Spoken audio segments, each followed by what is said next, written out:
This is RTV6 News at 11, working for you. And good evening to you. I'm Mark Mullins. And I'm Amanda Stern. Tina. We start at 11 with Storm Team 6 Chief Meteorologist Kevin Gregory tracking storms. Non-severe storms at this point. There'll be some heavy downpours. They'll be scattered as well. Not all of us will have rain overnight. Of the stronger storms, damaging wind and large hail would be the main threats. And just to show you the slight risk from Monticello to Peru north, a low risk south of that for Lafayette, Kokomo, Marion, and just north of Indy.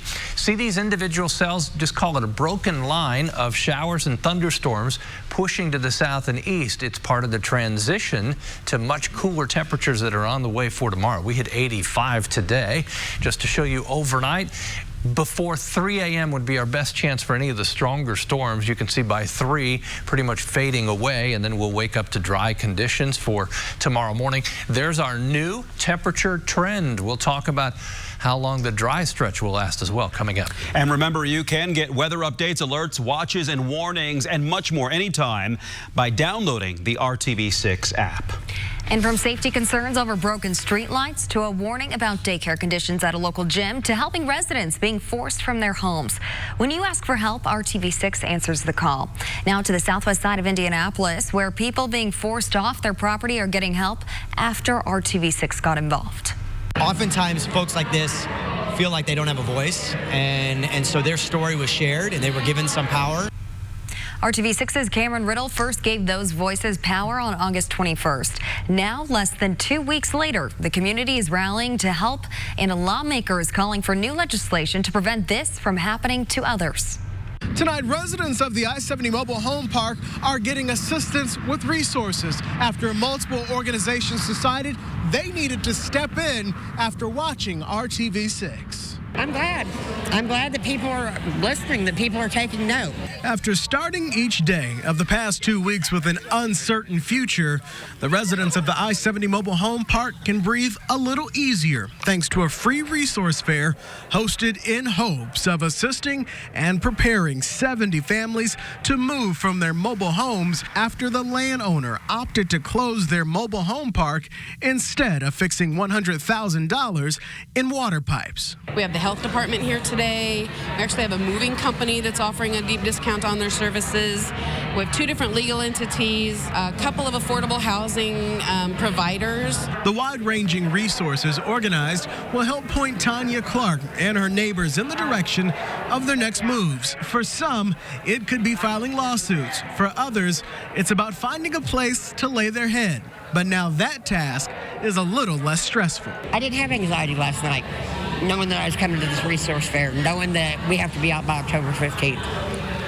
There was no anxiety there because I knew I had assistance. I knew I had people that had my back. Among those people is State Representative Justin Moed. He says after watching RTV6's story uncovering the little notice residents of mobile homes are offered before they are forced out of a place they own, he's now considering legislation that would offer more protections for mobile homeowners across Indiana. These folks have to figure out how they're going to move their home, an entire house. And so we need to make sure state law provides them with an adequate time to be notified that this is coming, and make sure the landlord, the property owner, has to give adequate time for the residents to move on. Working for you on the southwest side, Cameron Riddle, RTV6. Well, some gyms offer a major perk for parents, childcare. But is it safe? A woman is sharing concerns with RTV6. Katie Lyman says that she worked in the kids club at the LA Fitness on Southport Road. She says at one point she watched 17 children by herself and snapped pictures of broken toys, hair, and what she called dirty conditions. Katie says that she took her concerns to gym management several times, but says not much changed. I knew right off the bat something was just a little off. Within the first couple of days, I had kids just running around crazy, being violent. There weren't any specific rules. We had food and drink, mix-ups with cups and binkies. Katie says she was fired after 2.5 weeks on the job. Call 6 Investigates left a business card at the LA Fitness Southport Road location and called and emailed the company's media relations office. Parents should know that the Indiana Family and Social Services Administration says child cares are exempt if they care for children less than 4 hours per day and not in consecutive days. That means gym daycares are not inspected by the state, and they do not have to follow health and safety regulations like child-to-staff ratios, CPR, and safe sleep training. Neighbors in Broad Ripple are frustrated about being left in the dark. People who live along College Avenue between 38th and 42nd Streets say the street lights have been out for months, and they say they are not getting straight answers about why. Jared Hall says he was first told the lights needed to be disconnected temporarily because of red line construction for safety reasons. Now that the red line is up and running, Jared says he reached out again and was given different explanations. He's worried about safety. Seen a lot of residents walking up and down the street with their lights on their phone just so they can see where they're going and maybe feel a little bit more safe than walking on the sidewalk and having somebody possibly jump out at them or something like that. IPL tells RTV6 there's still a lot of red line post-construction work to be done. The utility company says a meeting is scheduled to develop the next steps to repair underground cables and get the lights back on. If you have a problem and need help getting answers or action, contact us at workingforyou@rtv6.com. One person is seriously injured and a business is heavily damaged after a car crashed into a restaurant on the west side of Indianapolis. According to the Indianapolis Fire Department, the wreck happened after a driver led police on a chase. IFD crews were called to Harsey's Restaurant on Georgetown Road near 34th Street around 5:40 this afternoon. They say officers took a passenger in the car into custody. The driver ran away from the scene. We are working to learn details about the man who is injured. New at 11, police have arrested the dump truck driver accused of causing an 11-car pileup in Avon that killed 2 people and hurt at least 3 others. We've been following the investigation since the news at 5 here on RTV6. That crash happened on US 36 near County Road 625 East around 4 o'clock this afternoon. The truck driver faces reckless homicide charges. Also new at 11, a bold Good Samaritan stopped a hit-and-run suspect in Boone County, and the sheriff's office says a car hit 5 people walking near Wall Street and Maple Street in the town of Advance tonight. The driver tried to keep going, but a person who heard the crash chased the car, jumped in the driver's side window, shut the car off, and kept the keys until deputies arrived. Investigators say more details will be released later. And Indiana State Police have taken over the investigation into the disappearance of a 10-year-old girl from Gas City. Skyly Carmack has been missing since Saturday afternoon. She is 5 feet tall, weighs around 100 pounds, with blonde hair and blue eyes. Police say she was last seen wearing a black shirt with the characters Mario and Luigi, and she was also wearing black pants. If you have info, call police at 765-674-2278. You still have time to let IPL know how you feel about a possible rate hike. The company is asking for increases spread out over 7 years. Bills would go up between 0.8 and 1.3%. Again, that's 0.8 and 1.3% between next year and 2026. A public meeting will be held at 6 o'clock next Tuesday at the Schweitzer Student Center on the UND campus. Duke Energy is also hosting a public meeting next week to get input on a rate hike plan. It's proposing a 15.5% increase over 2 years. A hearing on that will be held at 6 o'clock next Monday in the Carmel High School auditorium. Morning and afternoon rush hours have passed with no major problems for the Red Line, and today is the first day the new rapid transit route ran alongside normal work week traffic. Indigo says more than 8,000 riders took the Red Line on opening day, which was Sunday. Today, city, state, and community leaders gathered on the State House lawn to celebrate the Red Line launch and the future of mass transit. Our families deserve to live in a city that provides access to jobs, schools, and other important resources. Our city deserves a robust transportation system, and today we're off to an amazing start. The Red Line goes from Broad Ripple to the University of Indianapolis on the south side. Rides are free all this month. IPS high school students can ride any Indigo bus to and from school for free thanks to a new program. The district continues to encourage kids to take advantage of the offer. And later this month, IPS will hold a special session on how to ride Indigo buses. It starts at 10 a.m. on Saturday, September 14th at Crispus Attucks High School. Students and families will ride the bus from the school to the downtown transit center, tour the center, and ride back to the school. An unusual sight in Hendricks County, a tree atop of a beam, a steel beam, being lifted high atop a building. This so-called topping off ceremony is a major milestone of construction at IU Health West Hospital in Avon. The $84 million expansion project will add beds and services. The hospital has been open throughout the construction. The team here has done fantastic at helping our patients through this construction and really keeping their eye focused on delivering high-quality experiences for the patient. And so to me, this gets us closer to being able to create the space that allows our team to even do a better job than they're already doing, which is fantastic to serve our patients. Hundreds of hospital employees signed the final steel beam used in this morning's ceremony. The new areas are set to open in phases starting next year.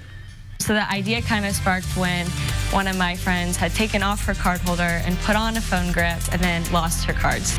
Coming up, the new cell phone accessory a Central Indiana woman created after that experience. And Hurricane Dorian is weakening, but the threat is still strong. The steps still being taken to protect people in the path of the storm. You're watching RTV6 News at 11. I am Beverly. This is RTV6 News at 11, working for you.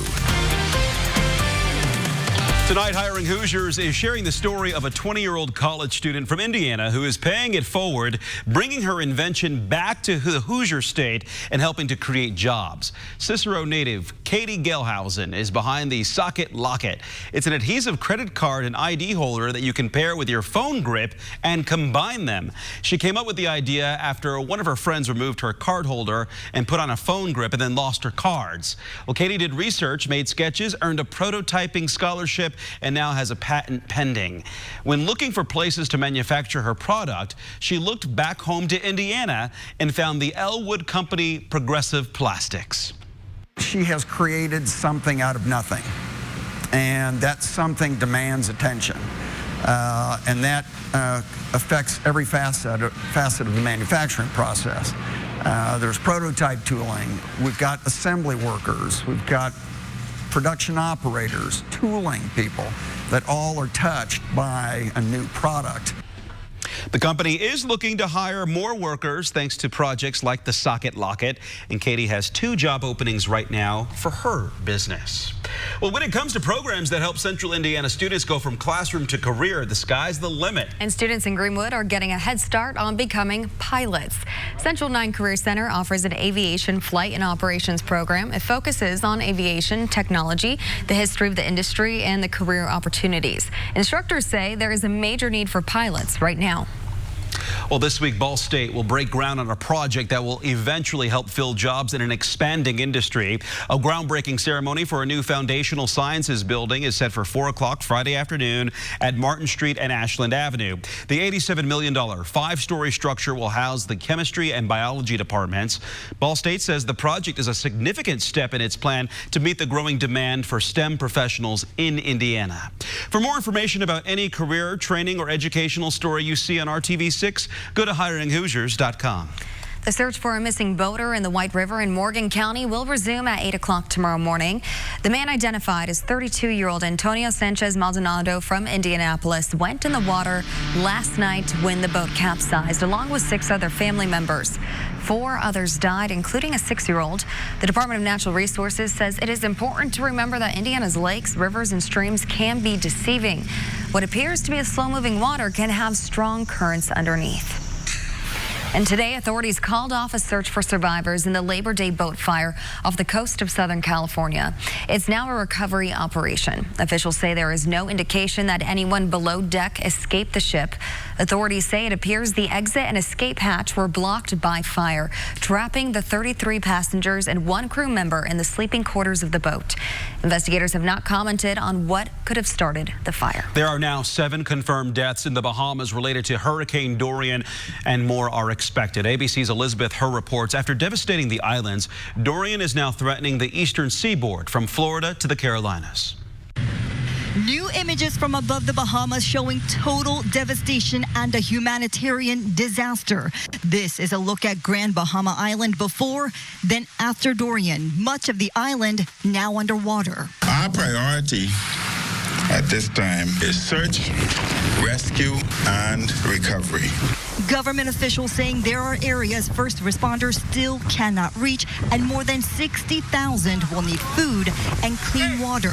After pounding the Bahamas for 48 hours, Dorian now threatening the U.S. Even though the hurricane has been downgraded, it is picking up speed now and has moved a little closer to us. Millions of Americans from Florida to North Carolina remain under evacuation orders. Flood-prone areas in the Carolinas and Georgia could be fighting several feet of storm surge. And in Charleston, South Carolina, hospital workers are racing to beat the storm, trying to move as many patients as they can to higher ground before Dorian arrives. We have 10 patients that are confirmed to leave today, and there will be others today. In Florida, Dorian already grounding thousands of flights and completely shutting down several airports and knocking out power to thousands of customers and counting. So while the hurricane may have weakened from Florida to the Carolinas, the message from officials remains unchanged. The threat from Dorian is far from over. Elizabeth Herr, ABC News, New Smyrna Beach, Florida. Kevin Gregory joining us now with a look at your Storm Team 6 forecast. And we're talking about Dorian, but this is not the only storm to keep an eye on. No, in the Atlantic or Pacific. And let me just show you here, big picture. I've circled off the coast of Africa an unnamed storm, but this may become the next tropical storm. Then we've got Dorian, Fernand, and then you get into the Pacific, Juliet. So 4 different storms right there to keep track of. As far as the current conditions, 110-mile-per-hour wind, and you see it's beginning to go northwest, should make its turn, but that will put it very close to the South Carolina, North Carolina coastline for a landfall. It'll scrape closer there than it appears to Florida. 75. We're down 10 degrees from the afternoon high. We made it to 85 today. Temperatures over the next 6 days won't be close to that. We'll be in the 70s for high temperatures. Where's the cooler air now? Back to the northwest. Minneapolis is in the 60s. It's in the 50s. In North Dakota, the transition here is where we fired up thunderstorms on a few occasions today. The third round of some thunderstorms for the northern portion of the state right now. Let's zip to the northwest, just around Fowler to Monticello, eventually Logansport and Delphi. You'll have a round of thunderstorms. These are hit and miss, may contain some small hail as well. All leads to much cooler conditions. As I mentioned, overnight, I don't expect everyone to see thunderstorms. They'll be scattered, kind of a broken line roll through between now and 3 a.m. Isolated strong storms. Temperatures stay in the 70s consistently for afternoon highs. These morning lows in the 50s, 60 degrees on Saturday morning. That's still below average for this time of year. Tomorrow, you'll notice the difference through the day. First in the wind direction, it's been out of the southwest and rather strong. Tomorrow it'll be out of the north. That delivers the cooler temperatures and a mixture of clouds and sunshine. There's the wind, at times 10 to 15 miles per hour out of the cooler direction, lowering the humidity as well. 82 is our average high this time of the year. We missed the mark during the day tomorrow. Thursday, high temperatures with more sunshine, comfortably in the mid-70s as we go beyond to Friday night football. Another good night for football. Temperatures at kickoff at 75, still 72 at halftime will be nice. So over the weekend, only a slight chance of a shower or thunderstorm on Sunday. Put that at 20%. As you look at the 7-day forecast put together nice and neatly for you. Over the next 7 days, temperatures are in the 70s until Tuesday. That's when we'll hit 84. A little bit of summer warmth comes back. Between now and about 3 a.m., may hear some rumbles of thunder, have some gusty winds, some small hail, and some of these stronger storms. Be ready for that overnight. Okay, thank you, Kevin. We have Brad standing by with sports. Hey, Brad. Thanks, team. We are getting ready for some more racing, and it's going to start all on the dirt. Let's get a look at IMS's Turn 3. The little track today had some cars out there that included Cup driver Eric Jones, who just won at Darlington. NHRA top fueler Doug Coletta just won the U.S. Nationals. Well, today they got a chance with Keith Coon's Toyota midget cars at the Brickyard. Some cool stuff there. We'll talk more about the guys that usually drive those cars next. Down on the farm. You know, just excited now to just move forward. And, you know, we got an unbelievable opportunity coming up this week, so just been focusing on that, to be honest with you. As hard as that is to believe. Had a lot going on. Jacoby Brissett officially the Colts' #1 quarterback, signing a 2-year, $30 million contract extension today. He'll hit the field tomorrow for practice ahead of the Colts' Week 1 game against the LA Chargers. And good evening, everyone. Thanks for staying up with us tonight. We're getting ready for 5 straight days of racing at the Indianapolis Motor Speedway. It's the smallest cars that get the stage first. USAC's 2nd annual BC39 Midget Championship event begins tomorrow. Tonight, the field of drivers selecting their spots in Wednesday's heat races. Those will begin the process of drivers compiling points that will eventually fill the field for Thursday night's 39-lap feature. Brady Bacon was the winner of last year's BC 39. Only 26 of 90 cars this year will make that A main. Bacon talked to me earlier about the pressure to perform well from the start. I feel like we have, as good equipment and as good a shot as anybody. So very confident that we should have a shot to put ourselves in position to win again. But you can't afford a mistake. Any little mistake or mechanical failure or anything is going to bury you so far that you can't overcome it. So I got confidence. My guys have been working hard on everything, and I'll do my job now. Gates for the fans will open at 3 p.m. at IMS, both Wednesday and Thursday. They'll have cars on the track starting around 5 for hot laps and qualifying, racing in the heats after about 7. Wednesday, we'll finish up with the Stoops Pursuit event.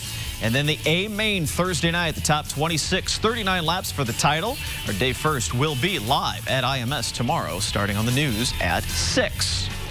IU's Bloomington campus has several iconic buildings. One of the newest facilities there is bringing some new energy to the IU volleyball team. I got an inside tour recently, and it is part of tonight's Sports Extra Spotlight.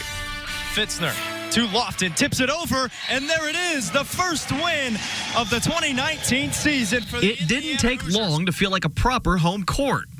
Situated just steps from Assembly Hall and Memorial Stadium, Wilkinson Hall is the latest addition to IU's long-term athletic investment. That speaks volumes, I think, about the commitment of the athletic department and the school to the sport and the culture we're trying to build and the program we're trying to build. For the IU volleyball team, it is a place to call their own. Having a new building, people funding for it, all the people that have put in work to make this building, now we're playing for something. I think it's just us being grateful. We have that with us. And with a building upgrade comes all the amenities of a new facility. All right, now we're going into the locker room. Say hi. Welcome to our crib.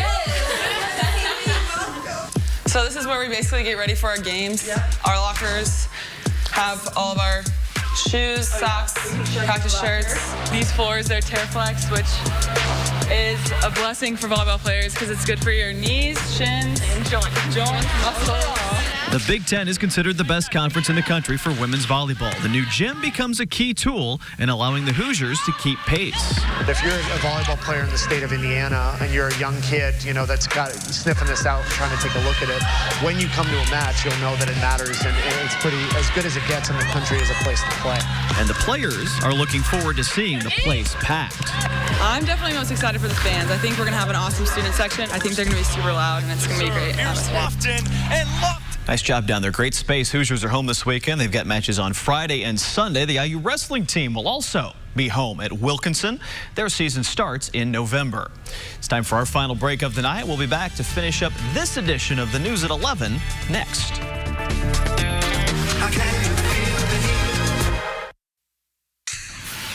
Andrew Luck Day in Indianapolis is winding down. Mayor Joe Hogsett made the designation today, encouraging people to honor the former Colts quarterback on social media. Several organizations took part, thanking Luck for being part of the Indianapolis community. He abruptly retired from football late last month. Isolated thunderstorms overnight. If you could be strong, let's head up north near Fowler, then on to Monticello. These will continue to move east and southeast just a bit. They'll be scattered overnight. Not all of us will see rain, but we'll all have cooler temperatures tomorrow. We'll enjoy that, right? It looks quite nice. Well, thanks for making RTV6 your choice for news. GMI, head your way at 4:30 tomorrow. Have a good night.